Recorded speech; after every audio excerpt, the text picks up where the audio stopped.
ਸਤਿ ਸ਼੍ਰੀ ਅਕਾਲ, ਸਵਾਗਤ ਹੈ ਸਾਰੇ ਹੀ ਦਰਸ਼ਕਾਂ ਦਾ। ਪੰਜਾਬ ਇਸ ਵੇਲੇ ਵੇਖ ਰਹੇ ਹੋ ਤੁਸੀਂ ਤੇ ਮੈਂ ਹਾਂ ਗਗਨਦੀਪ ਸਿੰਘ ਲੈ ਕੇ ਹਾਜ਼ਰ ਹਾਂ ਪੰਜਾਬ ਇਸ ਵੇਲੇ ਦੇ ਵਿੱਚ ਵੱਡੀਆਂ ਖਬਰਾਂ। ਸਭ ਤੋਂ ਪਹਿਲਾਂ ਸਿੱਧਾ ਰੁਖ ਕਰਾਂਗੇ ਪੱਛਮੀ ਬੰਗਾਲ ਦੀ ਵੱਲ। ਲਗਾਤਾਰ ਕਿਸਾਨ ਜਥੇਬੰਦੀਆਂ ਪੱਛਮੀ ਬੰਗਾਲ ਦੇ ਵਿੱਚ ਡਟੀਆਂ ਹੋਈਆਂ ਨੇ ਤੇ ਉੱਥੋਂ ਵੱਡੀਆਂ ਪ੍ਰੈਸ ਕਾਨਫਰੰਸਾਂ ਵੀ ਹੁਣ ਜਾਰੀ ਹੋ ਚੁੱਕੀਆਂ ਨੇ। ਇਸੇ ਦੇ ਨਾਲ ਹੀ ਕਿਸਾਨ ਜਥੇਬੰਦੀਆਂ ਦੀਆਂ ਰੈਲੀਆਂ ਦੀ ਵੀ ਆਰੰਭਤਾ ਪੱਛਮੀ ਬੰਗਾਲ ਦੇ ਵਿੱਚ ਹੋ ਚੁੱਕੀ ਹੈ। ਬੀਤੇ ਦਿਨੀ ਕਿਸਾਨ ਆਗੂ ਰਾਕੇਸ਼ ਟਿਕੈਤ ਪੱਛਮੀ ਬੰਗਾਲ ਦੇ ਵਿੱਚ ਪਹੁੰਚੇ ਸੀ, ਜਿੱਥੇ ਰਾਕੇਸ਼ ਟਿਕੈਤ ਨੇ ਭਾਜਪਾ ਦੇ ਆਗੂਆਂ ਦਾ ਜਵਾਬ ਦਿੱਤਾ ਹੈ। ਭਾਜਪਾ ਆਗੂ ਹਰਜੀਤ ਗਰੇਵਾਲ ਨੇ ਟਿੱਪਣੀ ਕੀਤੀ ਸੀ ਕਿ ਪੱਛਮੀ ਬੰਗਾਲ ਦੇ ਵਿੱਚ ਕਿਸਾਨਾਂ ਦੇ ਜਾਣ ਦੇ ਨਾਲ ਉਹਨਾਂ ਦੀ ਭਾਜਪਾ ਨੂੰ ਕਿਸੇ ਵੀ ਤਰ੍ਹਾਂ ਦਾ ਕੋਈ ਫਰਕ ਨਹੀਂ ਪੈਣ ਵਾਲਾ, ਜਿਸ ਨੂੰ ਲੈ ਕੇ ਰਾਕੇਸ਼ ਟਿਕੈਤ ਦਾ ਜਵਾਬ ਆਇਆ ਸੀ ਕਿ ਪੱਛਮੀ ਬੰਗਾਲ ਦੇ ਵਿੱਚ ਕਿਸਾਨਾਂ ਦਾ ਆਉਣਾ ਭਾਜਪਾ ਦੇ ਲਈ ਬਹੁਤ ਭਾਰੀ ਪਏਗਾ ਸਿਆਸੀ ਤੌਰ ਦੇ ਉੱਤੇ, ਕਿਉਂਕਿ ਵੱਡੀ ਫੇਰਬਦਲ ਹੋਣੀ ਸ਼ੁਰੂ ਹੋ ਚੁੱਕੀ ਹੈ। ਪੱਛਮੀ ਬੰਗਾਲ ਦੇ ਵਿੱਚੋਂ ਭਾਜਪਾ ਦੇ ਵੱਡੇ ਆਗੂ ਜਸ਼ਵੰਤ ਸਿਨਹਾ ਦੇ ਵੱਲੋਂ ਭਾਜਪਾ ਨੂੰ ਅਲਵਿਦਾ ਕਹਿ ਦਿੱਤਾ ਗਿਆ ਹੈ ਅਤੇ ਤ੍ਰਿਣਮੂਲ ਕਾਂਗਰਸ ਦਾ ਹਿੱਸਾ ਵੀ ਉਹ ਬਣ ਚੁੱਕੇ ਨੇ, ਜਿਸ ਦੇ ਨਾਲ ਜ਼ਰੂਰ ਭਾਜਪਾ ਅਤੇ ਤ੍ਰਿਣਮੂਲ ਕਾਂਗਰਸ ਦੀ ਸਿਆਸਤ ਦੇ ਵਿੱਚ ਤਰਥੱਲੀ ਪਈ ਹੈ, ਕਿਉਂਕਿ ਵੱਡੇ ਆਗੂ ਨੇ ਭਾਜਪਾ ਦੇ ਦੁਸ਼ਯੰਤ ਸਿਨਹਾ, ਜਿਨ੍ਹਾਂ ਦੇ ਵੱਲੋਂ ਭਾਜਪਾ ਨੂੰ ਅਲਵਿਦਾ ਕਿਹਾ ਗਿਆ ਹੈ। ਭਾਜਪਾ ਦੀਆਂ ਪਿਛਲੀਆਂ ਸਰਕਾਰਾਂ ਦੇ ਦਰਮਿਆਨ ਉਹ ਭਾਰਤ ਦੇ ਫਾਈਨਾਂਸ ਮਿਨਿਸਟਰ ਦੇ ਤੌਰ ਦੇ ਉੱਤੇ ਵੀ ਕੰਮ ਕਰ ਚੁੱਕੇ ਨੇ ਤੇ ਆਪਣੀਆਂ ਸੇਵਾਵਾਂ ਨਿਭਾ ਚੁੱਕੇ ਨੇ। ਇਸ ਕਰਕੇ ਇਸ ਵੱਡੇ ਕੱਦ ਦੇ ਵੱਲੋਂ ਅਸਤੀਫਾ ਦੇਣਾ ਕਿਤੇ ਨਾ ਕਿਤੇ ਚਰਚਾਵਾਂ ਦੇ ਵਿੱਚ ਜ਼ਰੂਰ ਹੈ। ਉਧਰ ਇਸ ਨੂੰ ਲੈ ਕੇ ਭਾਜਪਾ ਆਗੂ ਦਾ ਕੀ ਪ੍ਰਤੀਕਰਮ ਸੀ, ਉਹ ਜ਼ਰੂਰ ਸੁਣਾਉਂਦੇ ਹਾਂ। ਕਿਸਾਨ ਲੀਡਰ ਵੈਸਟ ਬੰਗਾਲ ਅਸਾਮ ਲਈ ਭਾਜਪਾ ਦਾ ਤੇ ਪ੍ਰਧਾਨ ਮੰਤਰੀ ਦਾ ਵਿਰੋਧ ਕਰਨ ਵਾਸਤੇ ਗਏ। ਮੇਰਾ ਉਹਨਾਂ ਨੂੰ ਇਹ ਕਹਿਣਾ ਕਿ ਉੱਥੇ ਜਾ ਕੇ ਕਿਸਾਨ ਦਾ ਕੀ ਹਿੱਤ ਹੋਏਗਾ। ਉਹ ਆਪਣੇ ਰਾਜਨੀਤਿਕ ਹਿੱਤ ਸਾਧਨ ਦੇ ਲਈ ਗਏ, ਇਸ ਤੋਂ ਸਾਫ਼ ਹੋ ਗਿਆ। ਔਰ ਜਦੋਂ ਕਿਸਾਨ ਜਿਹੜੇ ਅਸਲੀ ਕਿਸਾਨ ਸੜਕਾਂ 'ਤੇ ਬੈਠੇ ਆ, ਉਹਨਾਂ ਨੂੰ ਇਹ ਚੀਜ਼ ਦੀ ਜਾਣਕਾਰੀ ਹੋ ਜਾਏਗੀ ਅਤੇ ਮੇਰਾ ਖਿਆਲ ਆ ਉਹ ਕਿਸਾਨ ਉਹਨਾਂ ਨੂੰ ਆਪਣੇ ਆਪ ਹੀ ਅਲੱਗ ਥਲੱਗ ਕਰ ਦੇਣਗੇ। ਔਰ ਵੈਸਟ ਬੰਗਾਲ ਅਤੇ ਅਸਾਮ 'ਚ ਅਤੇ ਜਿਨ੍ਹਾਂ ਰਾਜਾਂ 'ਚ ਚੋਣਾਂ ਹੋ ਰਹੀਆਂ ਨੇ, ਭਾਜਪਾ ਨੂੰ ਔਰ ਪ੍ਰਧਾਨ ਮੰਤਰੀ ਜੀ ਨੂੰ ਕਿਸਾਨਾਂ ਦੇ ਵੋਟ ਵੀ ਮਿਲਣੇ ਆ। ਅਸੀਂ ਵੈਸਟ ਬੰਗਾਲ 2/3 ਮੈਜੋਰਟੀ ਲੈਣ ਜਾ ਰਹੇ ਹਾਂ ਅਤੇ ਫਿਰ ਇਹ ਆ ਕੇ ਕੀ ਸ਼ਕਲ ਦਿਖਾਉਣਗੇ ਔਰ ਕੀ ਕਿਸਾਨ ਦਾ ਹਿੱਤ ਹੋਏਗਾ ਇਹਨਾਂ ਦੇ ਬੰਗਾਲ 'ਚ ਘੁੰਮਣ ਨਾਲ। ਅਤੇ ਮੈਂ ਸਮਝਦਾ ਕਿ ਜਿਹੜੀਆਂ ਇਹ ਧਮਕੀਆਂ ਦੇ ਰਹੇ ਨੇ ਜਾਂ ਇਸ ਤਰ੍ਹਾਂ ਦੀਆਂ ਗੱਲਾਂ ਕਰ ਰਹੇ ਨੇ, ਇਹ ਕਿਸਾਨ ਹਿੱਤ ਦੀਆਂ ਜਾਂ ਕਿਸਾਨ ਇੱਦਾਂ ਦੀ ਗੱਲ ਕਦੇ ਵੀ ਨਹੀਂ ਕਰਦੇ। ਸਭ ਤੋਂ ਪਹਿਲਾਂ ਰੁੱਖ ਲਗਾਤਾਰ ਪੰਜਾਬ ਦੇ ਵਿੱਚ ਵੱਧ ਰਹੇ ਮਹਾਮਾਰੀ ਦੇ ਕੇਸਾਂ ਦੇ ਵੱਲ ਕਰਾਂਗੇ। ਲਗਾਤਾਰ ਪੰਜਾਬ ਦੇ ਕਈ ਇਲਾਕਿਆਂ ਦੇ ਵਿੱਚ ਨਾਈਟ ਕਰਫਿਊ ਲੱਗ ਚੁੱਕਿਆ ਹੈ ਅਤੇ ਪੰਜਾਬ ਸਰਕਾਰ ਦੇ ਵੱਲੋਂ ਪਹਿਲਾਂ ਸਕੂਲਾਂ ਨੂੰ ਬੰਦ ਕਰਨ ਦੇ ਹੁਕਮ ਜਾਰੀ ਹੋਏ ਸੀ ਤੇ ਹੁਣ ਉਸ ਤੋਂ ਬਾਅਦ ਆਂਗਣਵਾੜੀ ਸਕੂਲਾਂ ਨੂੰ ਵੀ ਬੰਦ ਕਰਨ ਦੇ ਹੁਕਮ ਜਾਰੀ ਹੋ ਚੁੱਕੇ ਨੇ। ਇਹਨਾਂ ਹੁਕਮਾਂ ਤੋਂ ਬਾਅਦ ਲਗਾਤਾਰ ਸਰਕਾਰ ਦੀ ਹੋਰ ਸਖਤਾਈ ਸਾਹਮਣੇ ਆ ਰਹੀ ਹੈ, ਜਿਸ ਨੂੰ ਲੈ ਕੇ ਆਮ ਲੋਕਾਂ ਦੇ ਵਿੱਚ ਜ਼ਰੂਰ ਇਸ ਨੂੰ ਲੈ ਕੇ ਚਿੰਤਾ ਹੈ। ਸੋ ਸਭ ਤੋਂ ਪਹਿਲਾਂ ਸੁਰਿੰਦਰ ਡੱਲਾ ਹੋਣਾ ਤੋਂ ਸੁਣਾਂਗੇ ਕੋਵਿਡ ਦੇ ਤਾਜ਼ੇ ਅਪਡੇਟ। ਅੱਜ ਅਸੀਂ 14 ਮਾਰਚ ਨੂੰ ਗੱਲ ਕਰ ਰਹੇ ਹਾਂ ਆਪਸ 'ਚ, 13 ਮਾਰਚ ਤੱਕ ਦੇ ਨੇ ਔਰ ਕੱਲ੍ਹ ਦੇ ਦਿਨ 'ਚ 13 ਮਾਰਚ 1515 ਨਵੇਂ ਕੇਸ ਆ ਗਏ ਗਗਨ, 1515। ਸੋ ਸੱਚਮੁੱਚ ਕਾਫੀ ਤੇਜ਼ੀ ਨਾਲ ਆ। ਇੱਕ ਵਾਰੀ ਫਿਰ ਲੁਧਿਆਣਾ 'ਚ 180 ਕੇਸ ਕੱਲ੍ਹ ਆਏ, ਜਲੰਧਰ 'ਚ 179 ਕੇਸ ਆਏ, ਪਟਿਆਲਾ 'ਚ 164 ਕੇਸ ਆਏ, ਮੋਹਾਲੀ 'ਚ 125 ਕੇਸ ਆਏ, ਅੰਮ੍ਰਿਤਸਰ 'ਚ 103 ਕੇਸ ਆਏ, ਗੁਰਦਾਸਪੁਰ 'ਚ 64 ਕੇਸ ਆਏ, ਬਠਿੰਡਾ 'ਚ 27 ਕੇਸ ਆਏ, ਹੁਸ਼ਿਆਰਪੁਰ 'ਚ 211 ਕੇਸ ਆਏ, ਫਿਰੋਜ਼ਪੁਰ 4, ਪਠਾਨਕੋਟ 9, ਸੰਗਰੂਰ 'ਚ 27 ਕੇਸ ਆਏ, ਕਪੂਰਥਲਾ 'ਚ 69 ਕੇਸ ਆਏ, ਫਰੀਦਕੋਟ 'ਚ 31, ਮੁਕਤਸਰ 'ਚ 5, ਫਜ਼ਿਲਕਾ 'ਚ 10, ਮੋਗਾ 'ਚ 19, ਰੋਪੜ 'ਚ 77 ਕੇਸ ਆਏ, ਫਤਿਹਗੜ੍ਹ ਸਾਹਿਬ 13 ਕੇਸ ਆਏ, ਬਰਨਾਲਾ 'ਚ 10 ਕੇਸ ਆਏ, ਤਰਨਤਾਰਨ 30 ਆਏ, ਸ਼ਹੀਦ ਭਗਤ ਸਿੰਘ ਨਗਰ 137 ਆਏ ਅਤੇ ਮਾਨਸਾ 'ਚ 21 ਕੇਸ ਆਏ। ਸੋ ਤੁਸੀਂ ਦੇਖ ਲਓ 11, 12, 13, 14, 15, 16, 17, 18, 19, 20, 21, 22 ਜ਼ਿਲ੍ਹਿਆਂ ਦੇ ਵਿੱਚ ਪੰਜਾਬ ਦੇ ਕੇਸ ਆਏ। ਸੋ ਪੰਜਾਬ ਦੇ 22 ਜ਼ਿਲ੍ਹਿਆਂ ਦੇ ਵਿੱਚ 1515 ਕੇਸ ਆਏ। ਸੋ ਸਾਨੂੰ ਜ਼ਰੂਰ ਜਿਹੜੀਆਂ ਸਾਵਧਾਨੀਆਂ ਨੇ ਉਹ ਵਰਤਣ ਦੀ ਲੋੜ ਹੈ ਗਗਨ। ਉਧਰ 26 ਜਨਵਰੀ ਨੂੰ ਵਾਪਰੀ ਘਟਨਾ ਦੇ ਦਰਮਿਆਨ ਇੱਕ ਨੌਜਵਾਨ ਇਸ ਧਰਤੀ ਤੋਂ ਜਾ ਚੁੱਕਿਆ ਹੈ। ਉਸ ਨੌਜਵਾਨ ਦਾ ਨਾਮ ਹੈ ਨਵਰੀਤ ਸਿੰਘ। ਨਵਰੀਤ ਨੂੰ ਇਨਸਾਫ ਦਿਵਾਉਣ ਦੇ ਲਈ ਇੱਕ ਪਾਸੇ ਜਿੱਥੇ ਪੰਜਾਬ ਦੇ ਸਿਆਸਤ ਦੇ ਵੱਡੇ ਚਿਹਰੇ, ਜਿਨ੍ਹਾਂ ਦੇ ਵਿੱਚੋਂ ਸੁਖਪਾਲ ਸਿੰਘ ਖਹਿਰਾ ਸ਼ਾਮਲ ਨੇ, ਉਹਨਾਂ ਦੇ ਵੱਲੋਂ ਸੁਪਰੀਮ ਕੋਰਟ ਦੇ ਸਮੇਤ ਵੱਖੋ ਵੱਖਰੇ ਤਰੀਕੇ ਦੇ ਨਾਲ ਸਰਕਾਰ ਨੂੰ ਘੇਰਨ ਦੇ ਲਈ ਤੰਜ ਕੱਸੇ ਜਾਂਦੇ ਨੇ ਅਤੇ ਕਾਨੂੰਨੀ ਤੌਰ ਦੇ ਉੱਤੇ ਵੀ ਸਕੰਜਾ ਤਿਆਰ ਕੀਤਾ ਜਾਂਦਾ ਹੈ। ਉਧਰ ਦੂਜੇ ਪਾਸੇ ਨਵਰੀਤ ਦੇ ਦਾਦਾ ਦੇ ਵੱਲੋਂ ਵੀ ਪ੍ਰੈਸ ਕਾਨਫਰੰਸ ਚੰਡੀਗੜ੍ਹ ਦੇ ਵਿੱਚ ਕੀਤੀ ਗਈ ਹੈ। ਕਿ ਕੁਝ ਉਹਨਾਂ ਦਾ ਕਹਿਣਾ ਹੈ, ਉਹ ਸੁਣਦੇ ਹਾਂ। 2 ਮਹੀਨਿਆਂ ਦੇ ਵਿੱਚ ਰੈਗੂਲਰ ਜਿਹੜਾ ਅਸੀਂ ਇਸ ਮੋਰਚੇ ਨੂੰ ਸਾਂਭਣ ਵਾਸਤੇ ਲੱਗੇ ਹੋਏ ਹਾਂ, ਕਿਉਂਕਿ ਮੇਰਾ ਇਹ ਮੰਨਣਾ ਹੈ ਕਿ ਨਵਰੀਤ ਦੀ ਸ਼ਹਾਦਤ ਜਿਸ ਕਾਜ਼ ਨੂੰ ਲੈ ਕੇ ਹੋਈ ਹੈ ਉਹ ਹੈ ਮੋਰਚੇ ਦੀ ਕਾਮਯਾਬੀ। ਅਸੀਂ ਮੋਰਚੇ ਨੂੰ ਕਾਮਯਾਬ ਕਿਵੇਂ ਕਰਨਾ, ਇਸ ਲਈ ਮੋਰਚੇ ਦੀ ਕਾਮਯਾਬੀ ਵਾਸਤੇ ਜੋ ਵੀ ਐਫਰਟਸ ਸਾਡੇ ਵੱਲੋਂ ਬਣਦੇ ਸੀ ਮੈਂ ਉਹ ਰੈਗੂਲਰ ਕਰ ਰਿਹਾ। ਪਿਛਲੇ 13 ਫਰਵਰੀ ਤੋਂ ਮੈਂ ਸ਼ੁਰੂ ਹੋਇਆ ਔਰ ਅੱਜ 13 ਮਾਰਚ ਹੈ, ਲਗਭਗ ਮਹੀਨਾ ਹੋ ਗਿਆ। ਔਰ ਮੈਂ ਸ਼ੁਕਰਗੁਜ਼ਾਰ ਹਾਂ ਸਾਰੀਆਂ ਪੰਥਕ ਧਿਰਾਂ ਦਾ ਵੀ ਔਰ ਜਿਹੜੀਆਂ ਕਿਸਾਨ ਜਥੇਬੰਦੀਆਂ ਦਾ ਵੀ, ਜਿਨ੍ਹਾਂ ਨੇ ਮੇਰੀ ਗੱਲ ਸੁਣੀ ਔਰ ਉਹਨਾਂ ਨੇ ਉਸ ਗੱਲ ਨੂੰ ਮੰਨਿਆ। ਔਰ ਅੱਜ ਦੀ ਤਰੀਕ ਵਿੱਚ ਇਹ ਹੈ ਕਿ ਅਸੀਂ ਸਾਰੇ ਜਿਹੜੇ ਮੋਰਚੇ ਦੀਆਂ ਆਗੂ ਜਥੇਬੰਦੀਆਂ ਜਿਹੜੀਆਂ ਉਹ ਧਿਰਾਂ ਜਿਹੜੀਆਂ ਉਹ ਵੀ ਇੱਕ ਜਗ੍ਹਾ 'ਤੇ ਬੈਠਦੇ ਵੀ ਨੇ, ਗੱਲਾਂ ਵੀ ਕਰਦੇ ਨੇ, ਭਵਿੱਖ ਦੀਆਂ ਯੋਜਨਾਵਾਂ ਵੀ ਬਣਾਉਂਦੇ ਨੇ। ਅਤੇ ਪੰਥਕ ਸਭਾ ਦੇ ਵਿੱਚ ਵੀ ਇੱਕ ਬਹੁਤ ਵੱਡਾ 7 ਤਰੀਕ ਨੂੰ ਜਿਹੜਾ ਅਸੀਂ ਕੋਸ਼ਿਸ਼ ਕੀਤੀ ਅਰਦਾਸ ਦੇ ਵਿੱਚ ਪੰਥਕ ਧਿਰਾਂ ਜਿਹੜੀਆਂ ਉੱਥੇ ਸੇਵਾ ਦੇ ਤੌਰ 'ਤੇ ਸ਼ਾਮਲ ਨੇ। ਅਸੀਂ ਇੱਕ ਉੱਥੇ ਜਿਹੜਾ ਨੈਰੇਟਿਵ ਸਿਰਜਿਆ ਗਿਆ ਸੀਗਾ ਵੀ ਉੱਥੇ 2 ਤਰ੍ਹਾਂ ਦੀਆਂ ਵਿਚਾਰਤਾਵਾਂ ਦਾ ਟਕਰਾਅ ਹੈ ਵੀ ਇੱਕ ਬੰਨੇ ਪੰਥਕ ਧਿਰਾਂ ਹੈ ਉਹ ਆਪਣੇ ਹਿਸਾਬ ਨਾਲ ਮੋਰਚਾ ਚਲਾਉਣੀਆਂ ਚਾਹੁੰਦੀਆਂ ਔਰ ਇੱਕ ਬੰਨੇ ਕਾਮਰੇਡ ਧਿਰਾਂ ਜਿਹੜੀ ਆਪਣੇ ਹਿਸਾਬ ਨਾਲ ਮੋਰਚਾ ਚਲਾਉਣਾ ਚਾਹੁੰਦੀਆਂ। ਔਰ ਅਸੀਂ ਇਸ ਨੂੰ ਕਲੀਅਰ ਕੀਤਾ 7 ਤਰੀਕ ਨੂੰ ਵੀ ਪੰਥਕ ਧਿਰਾਂ ਦਾ ਇੱਥੇ ਸਿਰਫ ਸਹਿਯੋਗੀ ਦਾ ਰੋਲ, ਕਿਉਂਕਿ ਸਾਡੀ ਰਿਵਾਇਤ ਆ, ਸਾਡਾ ਇਤਿਹਾਸ ਹੈ, ਸਾਡਾ ਸਿਧਾਂਤ ਹੈ ਗੁਰੂ ਸਾਹਿਬ ਦਾ। ਨਹੀਂ, ਕੈਂਡਲ ਮਾਰਚ ਨਹੀਂ ਹੈਗਾ, ਇਹ ਨੌਜਵਾਨਾਂ ਦਾ ਮਾਰਚ ਹੈ ਜਿਹੜਾ ਸਿੰਘੂ ਬਾਰਡਰ ਤੱਕ ਜਾਏਗਾ। ਮੋਗੇ ਤੋਂ ਸਟਾਰਟ ਕਰਾਂਗੇ। ਇਹ ਨੌਜਵਾਨ ਕਿਸਾਨ ਮੋਰਚਾ ਇਕਜੁੱਟਤਾ ਮਾਰਚ ਨਾਂ ਦਿੱਤਾ ਇਸ ਨੂੰ। ਨਵਰੀਤ ਦੀ ਸ਼ਹਾਦਤ ਨੂੰ ਸਮਰਪਿਤ ਹੈ ਮਾਰਚ। 25 ਮਾਰਚ ਨੂੰ ਮੋਗੇ ਤੋਂ ਸ਼ੁਰੂ ਹੋਏਗਾ ਸਵੇਰੇ 10 ਵਜੇ ਔਰ ਸ਼ਾਮ ਨੂੰ ਸਿੰਘੂ ਪਹੁੰਚੇਗਾ। ਨੌਜਵਾਨ ਸ਼ਾਮਲ ਹੋਣਗੇ, ਕਿਸੇ ਦਾ ਨਾਮ ਪਾਰਟਿਕੂਲਰ ਨਹੀਂ ਹੈਗਾ, ਕਿਉਂਕਿ ਸਾਰੇ ਨੌਜਵਾਨ ਜਿਹੜੇ ਇਸ ਮੋਰਚੇ ਵਿੱਚ ਸ਼ਾਮਲ ਹੋਣਗੇ ਔਰ ਮਾਰਚ ਲੈ ਕੇ ਅਸੀਂ ਸਿੰਘੂ ਜਾਵਾਂਗੇ। ਉਧਰ ਸ਼੍ਰੋਮਣੀ ਅਕਾਲੀ ਦਲ ਦੇ ਉਹਨਾਂ ਵਿਧਾਇਕਾਂ ਦੀ ਹੁਣ ਮੁਸ਼ਕਲਾਂ ਦੇ ਵਿੱਚ ਵਾਧਾ ਹੁੰਦਾ ਨਜ਼ਰ ਆ ਰਿਹਾ ਹੈ ਜਿਨ੍ਹਾਂ ਨੇ ਹਰਿਆਣਾ ਵਿਧਾਨ ਸਭਾ ਦੇ ਬਾਹਰ ਜਾ ਕੇ ਬੀਤੇ ਦਿਨੀ ਮਨੋਹਰ ਲਾਲ ਖੱਟੜ ਦਾ ਵਿਰੋਧ ਕੀਤਾ ਸੀ। ਹੁਣ ਇਸ ਵਿਰੋਧ ਦੇ ਚੱਲਦਿਆਂ FIR ਦਰਜ ਹੋ ਸਕਦੀ ਹੈ ਇਹਨਾਂ ਸਾਰੇ ਹੀ ਅਕਾਲੀ ਵਿਧਾਇਕਾਂ ਦੇ ਉੱਤੇ। ਦੱਸੀਏ ਕਿ ਹਰਿਆਣਾ ਦੇ ਮੁੱਖ ਮੰਤਰੀ ਮਨੋਹਰ ਲਾਲ ਖੱਟੜ ਨੂੰ ਘੇਰਨ ਵਾਲੇ ਵਿਧਾਇਕਾਂ ਦੇ ਵਿੱਚ ਕਾਂਗਰਸੀ ਵਿਧਾਇਕਾਂ ਦਾ ਇੱਕ ਸਮੂਹ ਸ਼ਾਮਿਲ ਹੈ ਜਿਨ੍ਹਾਂ ਦੇ ਵੱਲੋਂ ਹਰਿਆਣਾ ਦੀ ਵਿਧਾਨ ਸਭਾ ਦੇ ਬਾਹਰ ਜਾ ਕੇ ਘਿਰਾਓ ਕੀਤਾ ਗਿਆ ਸੀ। ਹੁਣ ਇਹਨਾਂ ਦੇ ਖਿਲਾਫ ਸਰਕਾਰੀ ਬੁਲਾਰੇ ਨੇ ਦੱਸਿਆ ਹੈ ਕਿ ਵਿਧਾਨ ਸਭਾ ਸਕੱਤਰਤ ਬੁੱਧਵਾਰ ਨੂੰ ਵਿਧਾਨ ਸਭਾ ਵਿੱਚ ਮੁੱਖ ਮੰਤਰੀ ਮਨੋਹਰ ਲਾਲ ਖੱਟੜ ਨਾਲ ਬਦਸਲੂਕੀ ਕਰਨ ਵਾਲੇ ਵਿਧਾਇਕਾਂ ਦੇ ਖਿਲਾਫ FIR ਦਰਜ ਕਰੇਗੀ। ਦੱਸਦੀ ਕਿ ਸ਼੍ਰੋਮਣੀ ਅਕਾਲੀ ਦਲ ਦੇ ਵਿਧਾਇਕਾਂ ਦਾ ਇਸ ਸਮੂਹ ਵਿਧਾਨ ਸਭਾ ਦੇ ਵਿੱਚ ਖੱਟੜ ਨੂੰ ਘੇਰਨ ਦੇ ਲਈ ਗਿਆ ਸੀ ਜਿਨ੍ਹਾਂ ਦੇ ਵੱਲੋਂ ਇਸ ਦੀ ਕੋਸ਼ਿਸ਼ ਕੀਤੀ ਗਈ ਹੈ। ਵਿਧਾਇਕ ਮੰਗ ਕਰ ਰਹੀ ਸੀ ਕਿ ਹਰਿਆਣਾ ਸਰਕਾਰ ਤੇ ਖੇਤੀ ਕਾਨੂੰਨਾਂ ਦੇ ਵਿਰੁੱਧ ਮਤਾ ਪਾਸ ਕਰੇ। ਇਹਨਾਂ ਵਿਧਾਇਕਾਂ ਨੇ ਕੇਂਦਰ ਸਰਕਾਰ ਵੱਲੋਂ ਲਿਆਂਦੇ 3 ਨਵੇਂ ਖੇਤੀਬਾੜੀ ਕਾਨੂੰਨਾਂ ਅਤੇ ਕਿਸਾਨ ਅੰਦੋਲਨ ਦੀ ਖੱਟੜ ਖਿਲਾਫ ਨਾਅਰੇਬਾਜ਼ੀ ਦੀ ਵੀ ਨਿੰਦਾ ਕੀਤੀ ਸੀ। ਦੱਸਦੀਏ ਕਿ ਹੁਣ ਇਸ ਦੇ ਵਿੱਚ ਸ਼੍ਰੋਮਣੀ ਅਕਾਲੀ ਦਲ ਦੇ ਵੱਡੇ ਆਗੂ ਵਿਕਰਮਜੀਤ ਮਜੀਠੀਆ ਦਾ ਵੀ ਨਾਮ ਹੈ। ਵਿਕਰਮ ਮਜੀਠੀਆ ਇਸ ਧੜੇ ਦੇ ਵਿੱਚ ਸੀ ਜੋ ਅਕਾਲੀ ਦਲ ਦਾ ਧੜਾ ਵਿਰੋਧ ਕਰਨ ਦੇ ਲਈ ਹਰਿਆਣਾ ਦੀ ਵਿਧਾਨ ਸਭਾ ਦੇ ਬਾਹਰ ਗਿਆ ਸੀ ਤੇ ਹੁਣ ਇਹਨਾਂ ਦੇ ਖਿਲਾਫ ਮਾਮਲਾ ਜਿਹੜਾ ਦਰਜ ਹੋ ਸਕਦਾ ਹੈ। FIR ਦਰਜ ਕਰਨ ਦੀ ਗੱਲ ਸਕੱਤਰਤ ਜੋ ਕਿ ਹਰਿਆਣਾ ਵਿਧਾਨ ਸਭਾ ਦੇ ਨੇ ਉਹਨਾਂ ਦੇ ਬੁਲਾਰੇ ਦੇ ਵੱਲੋਂ ਆਖੀ ਗਈ ਹੈ। ਸੋ ਜਲਦੀ ਹੁਣ ਇਸ ਦੇ ਲਈ ਕਮੇਟੀ ਤਿਆਰ ਹੋ ਚੁੱਕੀ ਹੈ ਤੇ ਕਮੇਟੀ ਹੁਣ ਪੰਜਾਬ ਦੇ ਇਹਨਾਂ ਵਿਧਾਇਕਾਂ ਦੇ ਖਿਲਾਫ FIR ਦਰਜ ਕਰ ਸਕਦੀ ਹੈ। ਸੋ ਇਸ ਕਰਕੇ ਜਿਹੜੀ ਮੁਸ਼ਕਲਾਂ ਨੇ ਹੁਣ ਖਾਸ ਤੌਰ ਦੇ ਉੱਤੇ ਅਕਾਲੀ ਵਿਧਾਇਕਾਂ ਦੀਆਂ ਵੱਧ ਸਕਦੀਆਂ ਨੇ। ਸੋ ਵੇਖਦੇ ਹਾਂ ਕਿ ਆਉਣ ਵਾਲੇ ਦਿਨਾਂ ਦੇ ਵਿੱਚ ਕੀ ਖਾਸ ਜਿਹੜਾ ਵੇਖਣ ਨੂੰ ਮਿਲਦਾ। ਇਸ ਦੇ ਨਾਲ ਹੀ ਜਿਹੜੀ 15 ਮਾਰਚ ਨੂੰ ਹਰਿਆਣਾ ਵਿਧਾਨ ਸਭਾ ਦੇ ਵਿੱਚ ਵੀ ਇਸ ਮਸਲੇ ਦੇ ਉੱਤੇ ਵਿਚਾਰ ਵਟਾਂਦਰਾ ਕੀਤਾ ਜਾਣਾ ਹੈ ਕਿ ਆਖਿਰਕਾਰ FIR ਕੀਤੀ ਜਾਂਦੀ ਹੈ ਜਾਂ ਕਿਸੇ ਹੋਰ ਮਸਲੇ ਦੇ ਵਿੱਚ ਹੁਣ ਇਹਨਾਂ ਅਕਾਲੀ ਵਿਧਾਇਕਾਂ ਨੂੰ ਉਲਝਾਉਣ ਦੀ ਕੋਸ਼ਿਸ਼ ਹੋ ਸਕਦੀ ਹੈ।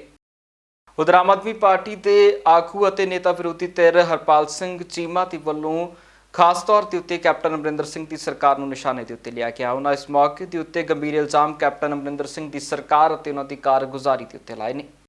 ਜਦੋਂ 2017 ਦੇ ਵਿੱਚ ਪੰਜਾਬ ਦੇ ਲੋਕਾਂ ਨੇ ਕਿਸਾਨਾਂ ਨੇ ਕੈਪਟਨ ਸਾਹਿਬ ਦੇ ਵਿੱਚ ਭਰੋਸਾ ਪ੍ਰਗਟ ਕੀਤਾ, ਜਦੋਂ ਕੈਪਟਨ ਸਾਹਿਬ ਪੰਜਾਬ ਦੇ CM ਬਣੇ ਉਸ ਤੋਂ ਬਾਅਦ ਪਹਿਲੇ ਹਾਊਸ ਦੇ ਵਿੱਚ ਪਹਿਲੀ ਵਿਧਾਨ ਸਭਾ ਦੇ ਵਿੱਚ ਕੀ ਅਨਾਉਂਸ ਕੀਤਾ ਕਿ 10,000 ਕਰੋੜ ਰੁਪਏ ਦਾ ਕਰਜ਼ਾ ਅਸੀਂ ਕਿਸਾਨਾਂ ਦਾ ਮਾਫ ਕਰਾਂਗੇ। ਇਹ ਪਹਿਲੇ ਬਜਟ ਦੇ ਵਿੱਚ ਪਾਸ ਹੋਇਆ 10,000 ਕਰੋੜ ਰੁਪਏ ਦਾ।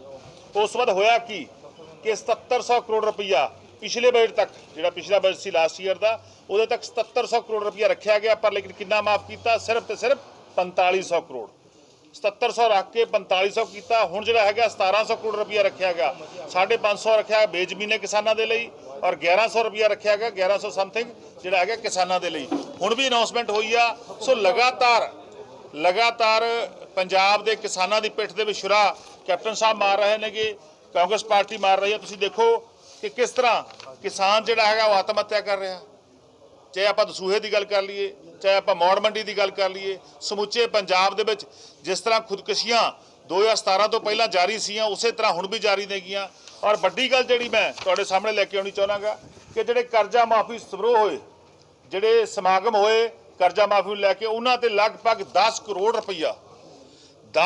ਰੁਪਈਆ ਆਪਣੀ ਸ਼ੋਹਰਤ ਹਾਸਲ ਕਰਨ ਦੇ ਲਈ, ਇੱਕ ਫੋਕੀ ਸ਼ੋਹਰਤ ਹਾਸਲ ਕਰਨ ਦੇ ਲਈ 10 ਕਰੋੜ ਰੁਪਈਆ ਲਾਤਾ ਸਰਕਾਰ ਨੇ। ਜੇ 10 ਕਰੋੜ ਰੁਪਈਆ ਉਹੀ ਲਗਭਗ 400 ਜਾਂ 500 ਕਿਸਾਨਾਂ ਨੂੰ ਵੰਡਿਆ ਹੁੰਦਾ ਤਾਂ ਮੈਂ ਸਮਝਦਾ ਦਸੂਹੇ ਦੇ ਕਿਸਾਨ ਆਤਮ ਹੱਤਿਆ ਨਾ ਕਰਦੇ। ਉਧਰ ਹਰਿਆਣਾ ਪੁਲਿਸ ਦੇ ਵੱਲੋਂ ਇੱਕ ਹੈਲੀਕਾਪਟਰ ਦੀ ਮੰਗ ਕੀਤੀ ਗਈ ਸੀ, ਜਿਸ ਦੀ ਫਾਈਲ ਤਿਆਰ ਕਰਕੇ ਉਥੋਂ ਦੇ ਗ੍ਰਹਿ ਮੰਤਰੀ ਅਨਿਲ ਵਿਜ ਨੂੰ ਭੇਜੀ ਗਈ, ਜਿਸ ਫਾਈਲ ਨੂੰ ਪੜਨ ਤੋਂ ਬਾਅਦ ਅਨਿਲ ਵਿਜ ਦੇ ਵੱਲੋਂ ਹੈਲੀਕਾਪਟਰ ਦੀ ਇਸ ਮੰਗ ਵਾਲੀ ਫਾइल ਨੂੰ ਰਿਜੈक्ट कर ਦਿੱਤਾ ਗਿਆ। एक फाइल आई थी कि पुलिस डिपार्टमेंट के लिए अलग से हेलीकॉप्टर खरीदा जाए, तो मैं तो उससे सहमत नहीं हुआ, इसलिए मैंने उसको रिजेक्ट कर दिया।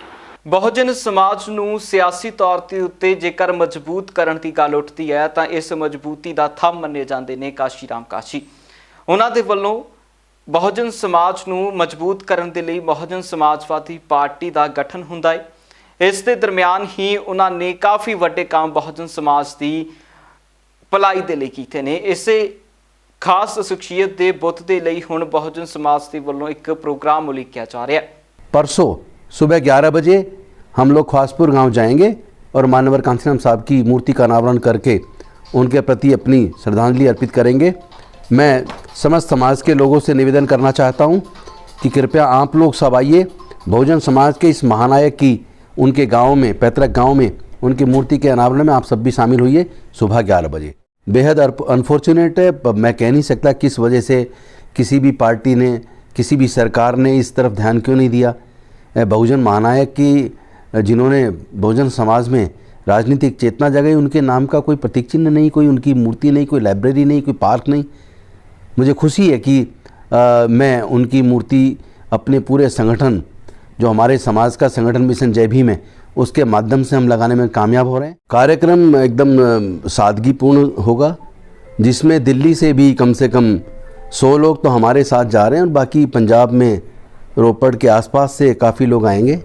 और मैं समझता हूँ बहुत ही सादगीपूर्ण तरीके से हम मानवर कांसीराम साहब की मूर्ति का अनावरण करेंगे। उधर दूजे पासे भाजपा आगू हरजीत गरेवाल ने भी SGPC ਦੀ ਕਿਸਾਨਾਂ ਨੂੰ ਲੈ ਕੇ ਕੀਤੀ ਜਾ ਰਹੀ ਮਦਦ ਦੇ ਉੱਤੇ ਟਿੱਪਣੀ ਕੀਤੀ ਸੀ, ਜਿਸ ਮਦਦ ਦੀ ਟਿੱਪਣੀ ਦਾ ਜਵਾਬ ਹਰਜੀਤ गरेवाल ਨੂੰ ਸ਼੍ਰੀ ਅਕਾਲ ਤਖਤ ਸਾਹਿਬ ਦੇ ਜਥੇਦਾਰ ਗਿਆਨੀ ਹਰਪ੍ਰੀਤ ਸਿੰਘ ਦੇ ਵੱਲੋਂ ਦਿੱਤਾ ਗਿਆ। ਜਿਸ ਤਰ੍ਹਾਂ ਦੇ ਸਟਰਕਚਰ ਬਣਾ ਕੇ ਦੇਣ ਦੀ ਗੱਲ ਹੋ ਰਹੀ ਹੈ ਟੈਂਪਰੇਰੀ, ਔਰ ਹੋਰ ਸੁਵਿਧਾਵਾਂ ਦੀ ਗੱਲ ਹੋ ਰਹੀ ਹੈ, ਉੱਥੇ ਲੰਗਰ ਦੀ ਵਿਵਸਥਾ ਦਾ ਗੁਰਦੁਆਰਾ ਪ੍ਰਬੰਧਕ ਕਮੇਟੀ ਕਿਸੇ ਜਗ੍ਹਾ ਵੀ ਕਰ ਸਕਦੀ ਹੈ, ਪਰ ਇਹ ਜਿਹੜੀਆਂ ਸਾਰੀਆਂ ਚੀਜ਼ਾਂ ਨੇ ਕਿ ਬਾਕੀ ਅੰਦੋਲਨਾਂ 'ਚ ਵੀ ਇਸ ਤਰ੍ਹਾਂ ਦਾ ਹੀ ਵਿਵਹਾਰ ਕਰਨਗੇ, ਤੇ ਮੈਂ ਸਮਝਦਾ ਇਹ ਠੀਕ ਨਹੀਂ ਹੈ ਔਰ ਇਸ ਨੂੰ ਜ਼ਰੂਰ ਦਰੁਸਤ ਕਰਨਾ ਚਾਹੀਦਾ। ਔਰ ਬੀਬੀ ਜਗੀਰ ਕੌਰ ਜੀ ਸਾਨੂੰ ਜ਼ਰੂਰ ਦੱਸਣ ਕਿ ਸੰਗਤਾਂ ਨੇ ਜੇ ਪੁੱਛਣਾ ਹੋਵੇ ਕਿ ਬਰਗਾੜੀ ਦੇ ਅੰਦਰ ਇਸ ਤਰ੍ਹਾਂ ਦੀਆਂ ਵਿਵਸਥਾ ਕਿਉਂ ਨਹੀਂ ਕੀਤੀਆਂ ਗਈਆਂ, ਬਰਗਾੜੀ ਦੇ ਬਾਰੇ 'ਚ ਇਨਸਾਫ ਕਿਉਂ ਨਹੀਂ ਮਿਲਿਆ, ਔਰ ਬਹਿਬਲ ਕਲਾਂ ਦੇ ਬਾਰੇ 'ਚ ਵੀ ਦੱਸਣ, ਔਰ ਕੋਟਕਪੂਰਾ ਦੇ ਬਾਰੇ ਵੀ ਦੱਸਣ। ਔਰ ਇਸੇ ਤਰ੍ਹਾਂ ਮੈਂ ਇਹ ਪੁੱਛਣਾ ਚਾਹੁੰਦਾ ਕਿ 325 ਸਵਰੂਪ ਜਿਹੜੇ ਗੁਰੂ ਸਾਹਿਬ ਦੇ ਗੁੰਮਸ਼ੁਦਗੀ ਦੀ ਗੱਲ ਆ ਜਾਂ ਉਸ ਤੋਂ ਵੱਧ ਵੀ ਸਵਰੂਪ ਨੇ, ਉਹਨਾਂ ਦੇ ਬਾਰੇ ਸੰਗਤਾਂ ਕਿੱਥੋਂ ਪੁੱਛਣ, ਇਹਨਾਂ ਚੀਜ਼ਾਂ ਦਾ ਵੀ ਜ਼ਰੂਰ ਜਵਾਬ ਦੇਣ। ਔਰ ਰਾਜਨੀਤਿਕ ਹਿੱਤ ਸਾਧਨ ਲਈ ਸ਼੍ਰੋਮਣੀ ਗੁਰਦੁਆਰਾ ਪ੍ਰਬੰਧਕ ਕਮੇਟੀ ਕੰਮ ਨਾ ਕਰੇ, ਇਹ ਸਾਡੀ ਅਪੀਲ ਤੇ ਪ੍ਰਾਰਥਨਾ ਉਹਨਾਂ ਨੂੰ। ਨਹੀਂ ਦੇਖੋ, ਜਿੱਥੇ ਵੀ ਸਿੱਖ ਸੰਗਤ ਜਿਹੜੀ ਹੈ ਲੰਗਰ ਦੀ ਤੋੜ ਮਹਿਸੂਸ ਕਰੂਗੀ, ਸ਼੍ਰੋਮਣੀ ਗੁਰਦੁਆਰਾ ਪ੍ਰਬੰਧਕ ਕਮੇਟੀ ਦਾ ਫਰਜ਼ ਹੈ ਕਿ ਉੱਥੇ ਸਿੱਖ ਸੰਗਤ ਨੂੰ ਲੰਗਰ ਛਕਾਵੇ। ਜੇ ਉਹਨਾਂ ਨੂੰ ਲੋੜ ਹੈ ਲੰਗਰ ਦੀ ਤੇ ਉਹਨਾਂ ਨੂੰ ਵੀ ਲੰਗਰ ਜਿਹੜਾ ਸ਼੍ਰੋਮਣੀ ਕਮੇਟੀ ਭਜਵਾ ਦੇਗੀ, ਇਸ ਤਰ੍ਹਾਂ ਦੀ ਕੋਈ ਗੱਲ ਨਹੀਂ। ਸਿੱਖ ਸੰਸਥਾਵਾਂ ਦਾ ਫਰਜ਼ ਹੈ ਭੋਜਨ ਪਾਣੀ ਛਕਾਉਣਾ, ਲੰਗਰ ਪਾਣੀ ਛਕਾਉਣਾ, ਔਰ ਸਿੱਖ ਸੰਸਥਾਵਾਂ ਆਪਣਾ ਫਰਜ਼ ਬਾਖੂਬੀ ਨਿਭਾ ਰਹੀਆਂ। ਉਹ ਕਹਿੰਦੇ ਧਾਰਮਿਕ ਰੰਗ ਦੇ ਰਹੀ ਹੈ SGPC। ਇਸ ਤਰ੍ਹਾਂ ਦੀ ਕੋਈ ਗੱਲਬਾਤ ਨਹੀਂ ਹੈ। ਕਿਸਾਨ ਬੈਠੇ ਨੇ, ਸਾਡੇ ਪਿੰਡਾਂ ਦੇ ਨੇ, ਸਾਡੇ ਨਗਰਾਂ ਦੇ ਨੇ, ਕਸਬਿਆਂ ਦੇ ਨੇ, ਉਹਨਾਂ ਨੂੰ ਲੰਗਰ ਦੀ ਲੋੜ ਹੈ ਤੇ ਸ਼੍ਰੋਮਣੀ ਗੁਰਦੁਆਰਾ ਪ੍ਰਬੰਧਕ ਕਮੇਟੀ ਜਿਹੜੀ ਹੈ ਉਹਨਾਂ ਦੀ ਲੋੜ ਪੂਰੀ ਕਰ ਰਹੀ ਹੈ। ਇਹਦੇ 'ਚ ਮਾੜੀ ਕੋਈ ਗੱਲ ਨਹੀਂ। ਕਿਸਾਨੀ ਵਾਹਿਗੁਰੂ ਅੱਗੇ ਅਰਦਾਸ ਹੈ, ਸੱਚੇ ਪਾਤਸ਼ਾਹ ਕਿਰਪਾ ਕਰੇ, ਜਲਦੀ ਕੋਈ ਨਾ ਕੋਈ ਹੱਲ ਨਿਕਲੇ। ਵਾਹਿਗੁਰੂ ਅੱਗੇ ਅਰਦਾਸ ਬੇਨਤੀ ਹੈ। ਸ੍ਰੀ ਅਕਾਲ ਤਖਤ ਸਾਹਿਬ ਹਮੇਸ਼ਾ ਜਿਹੜਾ ਇਸ ਲਈ ਯਤਨਸ਼ੀਲ ਹੈ ਕਿ ਜਿਹੜੇ ਸਾਡੇ ਪੰਥ ਦੇ ਆਪਸੀ ਜਿਹੜੇ ਮਤਭੇਦ ਹੈ, ਕੋਈ ਵਿਚਾਰਕ ਮਤਭੇਦ ਹੈ, ਕੋਈ ਹੋਰ ਮਤਭੇਦ ਹੈ, ਇਹਨਾਂ ਨੂੰ ਦੂਰ ਕੀਤਾ ਜਾਏ। ਵੈਸੇ ਕਾਫੀ ਹੱਦ ਤੱਕ ਜਿਹੜੀ ਹੈ ਉਹ ਸੰਤੁਸ਼ਟੀ ਜਿਹੜੀ ਹੈ ਉਹ ਹੋ ਚੁੱਕੀ ਹੈ। ਜੇ ਕਿਤੇ ਥੋੜੀ ਬਹੁਤੀ ਹੈ ਤੇ ਉਹਨੂੰ ਆਉਣ ਵਾਲੇ ਸਮੇਂ 'ਚ ਦੂਰ ਕੀਤਾ ਜਾਊਗਾ। ਸਿੰਘ ਸਾਹਿਬ, ਪ੍ਰਧਾਨ ਮੰਤਰੀ ਸਾਹਿਬ ਨੂੰ ਸੱਦਾ ਭੇਜਿਆ ਜਾਏਗਾ ਵਿਸ਼ੇਸ਼ ਤੌਰ ਤੇ? ਇਹ ਸ਼੍ਰੋਮਣੀ ਗੁਰਦੁਆਰਾ ਪ੍ਰਬੰਧਕ ਕਮੇਟੀ ਨੇ ਦੇਖਣਾ ਹੈਗਾ ਕਿ ਕਿਸ ਪੋਲੀਟੀਕਲ ਨੂੰ ਬਣਾਉਣਾ ਹੈ, ਕਿਸ ਪੋਲੀਟੀਕਲ ਨੂੰ ਨਹੀਂ ਬਣਾਉਣਾ।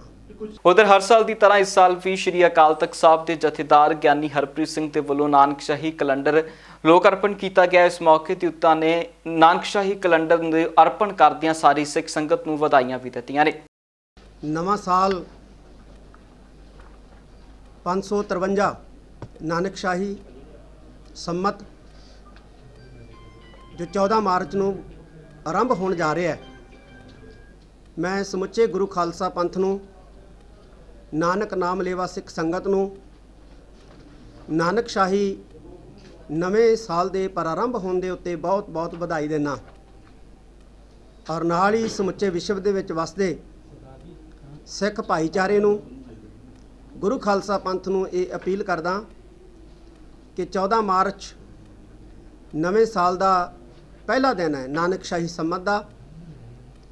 ਇਸ ਦਿਨ ਨੂੰ ਵੀ ਸਿੱਖ ਸੰਗਤ ਜਿਹੜੀ ਹੈ ਉਹ ਬੜੀ ਸ਼ਰਧਾ ਭਾਵ ਦੇ ਨਾਲ ਪ੍ਰਚਾਰੇ ਪ੍ਰਸਾਰੇ, ਬਿਲਕੁਲ ਉਸੇ ਤਰ੍ਹਾਂ ਜਿਵੇਂ 1 ਜਨਵਰੀ ਨੂੰ ਈਸਵੀ ਸਾਲ ਦੇ ਆਰੰਭ ਹੋਣ ਦੇ ਉੱਤੇ ਸੰਗਤ ਵੱਡੇ ਪੱਧਰ ਦੇ ਉੱਤੇ ਖੁਸ਼ੀਆਂ ਦਾ ਇਜ਼ਹਾਰ ਕਰਦੀ ਹੈ। ਇਸੇ ਤਰ੍ਹਾਂ ਨਾਨਕਸ਼ਾਹੀ ਸੰਮਤ ਦੇ ਪ੍ਰਾਰੰਭ ਹੋਣ ਦੇ ਮੌਕੇ 14 ਮਾਰਚ ਨੂੰ ਵੀ ਸਮੁੱਚਾ ਗੁਰੂ ਖਾਲਸਾ ਪੰਥ ਖੁਸ਼ੀਆਂ ਦਾ ਇਜ਼ਹਾਰ ਕਰੇ ਔਰ ਇਸ ਨੂੰ ਵੱਡੇ ਪੱਧਰ ਦੇ ਉੱਤੇ ਪ੍ਰਚਾਰਨ ਤੇ ਪ੍ਰਸਾਰਨ ਦੀ ਸੇਵਾ ਜਿਹੜੀ ਹੈ ਉਹ ਗੁਰੂ ਖਾਲਸਾ ਪੰਥ ਸਮੁੱਚਾ ਗੁਰਦੁਆਰਾ ਪ੍ਰਬੰਧਕ ਕਮੇਟੀਆਂ, ਸਿੰਘ ਸਭਾਵਾਂ, ਸੰਪਰਦਾਵਾਂ ਜਿਹੜੀਆਂ ਨੇ ਸਾਰੀਆਂ ਰਲ ਮਿਲ ਕੇ ਕਰਨ। ਉਧਰ DIG ਜੇਲ੍ਹ ਦੇ ਵੱਲੋਂ ਫਾਜ਼ਿਲਕਾ ਦੀ ਸਬ ਜੇਲ੍ਹ ਦਾ ਦੌਰਾ ਕੀਤਾ ਗਿਆ। ਇਸ ਦਰਮਿਆਨ ਉਹਨਾਂ ਜੇਲ੍ਹ ਦੇ ਵਿੱਚ ਪੰਪ ਦਾ ਵੀ ਉਦਘਾਟਨ ਕਰਨ ਦੀ ਗੱਲ ਆਖੀ ਤੇ ਨਾਲ ਹੀ ਉਹਨਾਂ ਨੇ ਇਸ ਮੌਕੇ ਦੇ ਉੱਤੇ ਇਹ ਵੀ ਗੱਲ ਆਖੀ ਹੈ ਕਿ ਆਉਣ ਵਾਲੇ ਸਮੇਂ ਤੱਕ ਭਵਿੱਖ ਦੇ ਵਿੱਚ ਇਸ ਜੇਲ੍ਹ ਨੂੰ ਅਤੀ ਆਧੁਨਿਕ ਬਣਾ ਦਿੱਤਾ ਜਾਵੇਗਾ ਤੇ ਕਿਸੇ ਵੀ ਕੰਪਨੀ ਦਾ SIM ਇਸ ਜੇਲ੍ਹ ਦੇ ਵਿੱਚ ਨਹੀਂ ਚੱਲੇਗਾ, ਜਿਸ ਦੇ ਨਾਲ ਫੋਨ ਕਾਲ ਦੇ ਉੱਤੇ ਹੋਣ ਵਾਲੇ ਕ੍ਰਾਈਮਾਂ ਨੂੰ ਵੀ ਰੋਕਿਆ ਜਾ ਸਕਦਾ ਹੈ ਤੇ ਨਾਲ ਹੀ ਜੇਲ੍ਹਾਂ ਦੇ ਵਿੱਚ ਫੋਨ ਮਿਲਣ ਦੀਆਂ ਘਟਨਾਵਾਂ ਦੇ ਉੱਤੇ ਵੀ ਰੋਕ ਲੱਗੇਗੀ।